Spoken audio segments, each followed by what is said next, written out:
সময়ের সাথে কেউ চলে আগামীর পথে, কারো বা হয় সর্বনাশ। নির্বাচনের দিন যত গড়াবে বিএনপির জনপ্রিয়তার ধস তত নামবে। ইতোমধ্যে নেতাকর্মীদের মধ্যে তৈরি হয়েছে দীর্ঘশ্বাস। যত দিন যাবে নানান জায়গা থেকে কিন্তু বিএনপি নেতাকর্মীদের বিরুদ্ধে প্রচুর কমপ্লেইন আসছে। আমার কাছেই সকাল বিকাল কমপ্লেইন আসছে। বলেন কি বলবে, বিএনপির যেটা চরিত্র সেটাই বলছে। বিএনপির নেতাকর্মীদেরকে মাঠ পর্যায়ে কন্ট্রোল করা যাচ্ছে না। চাঁদাবাজির সঙ্গে যুক্ত, জমি দখলের সঙ্গে যুক্ত, টেন্ডারবাজির সঙ্গে যুক্ত। জ্বালা জ্বালায়ের বাসিনে বাপু, এ তো দেখতেছি ছাত্র জনতা এখন চোর খেদায় ডাহাত ঘরে আনিছে।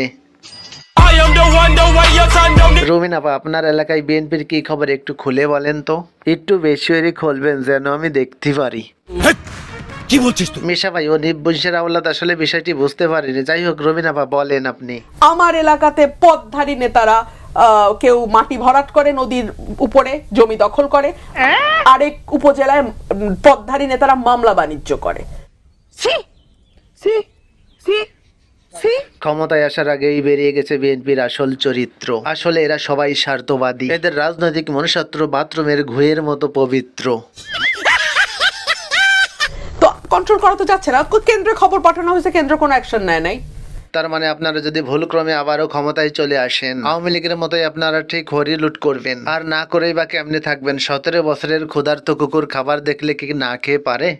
অপমান সাংঘাতিক। নেতা কর্মীরাও কনফিউজ। আচ্ছা কেন্দ্র যা বলে ওটাকে সিরিয়াসলি বলে?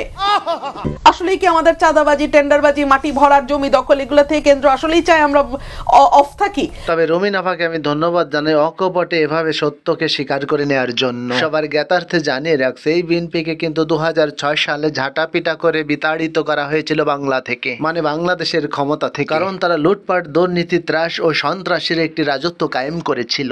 সো যত দেরি হবে, আপনি যতই উপর দিয়ে ভালো ভালো নাটক করার চেষ্টা করেন না কেন, আসল চেহারা তো বের হতে থাকবে। সো এটা বিএনপির জন্য ডেফিনেটলি একটা মানে খারাপ দিকে নিয়ে যাবে আর কি। দলকে নিয়ে যাবে কি, অলরেডি নিয়ে গেছে আপা। বর্তমানে জামাত ইসলামের যে জনপ্রিয়তা আপনারা কিন্তু তার ধারের কাছেও নেই। একদম ঠিক কথা। বিএনপির অত্যাচার যে দিন দিন বেড়ে চলেছে তার আরো কিছু নমুনা দেখুন এবার। এতদিন ছাত্রলীগ ফিটাইতো, এখন ওখানে এই যে বিএনপি ফিটাচ্ছে। দুঃখের বিষয় ভাই। কিছু সমালোচনার জবাব দিতে হয়, আমি একটু বলছি যদিও পার্সোনাল হয়ে যায়। যেই সমালোচনা করলে জনগণ সচেতন হয় সেই সমালোচনা করা জরুরি। স্ট্যাটাস আমাদের 30 বছরের গোছানো মাঠ 3 দিনে আপনি দখল করে নেবেন, সেটা হতে দেয়া হবে না। এখনো টেন্ডারবাজি, চাঁদাবাজি, তাহলে তো আমরা এক দারুণ স্বাধীনতা পেলাম ভাই। স্বাধীনতার সুখ ঘরে ঘরে পৌঁছে দিছি, ঘরে ঘরে পৌঁছে দিছি। হচ্ছে প্রোগ্রামে আসার ক্ষেত্রে মানুষজন আসতে চাইলে সাধারণ মানুষ তাদেরকে বাধা দেওয়া হয়, হুমকি দেওয়া হয়। এই হুমকিগুলো এখন কারা দিচ্ছে? নিশ্চয়ই 17 বছরের ক্ষুধার্ত কুকুরের গডফাদারেরা। রাজনৈতিক দল করিও, অন্য রাজনৈতিক দল শঙ্কিত হয়ে আমাদের সাথে এমন ব্যবহার করাটা কি গণতান্ত্রিক? একদমই না। তাহলে তো আওয়ামী লীগকে হটানোর কি দরকার ছিল? সেই থাকতো। আর দেশে উন্নতির জোয়ার বয়ে যেতেছে, জোয়ার বয়ে যেতেছে। আজকের ভিডিও পর্যন্ত। প্রিয় বন্ধুরা সবাই ভালো থাকবেন। আল্লাহ হাফেজ।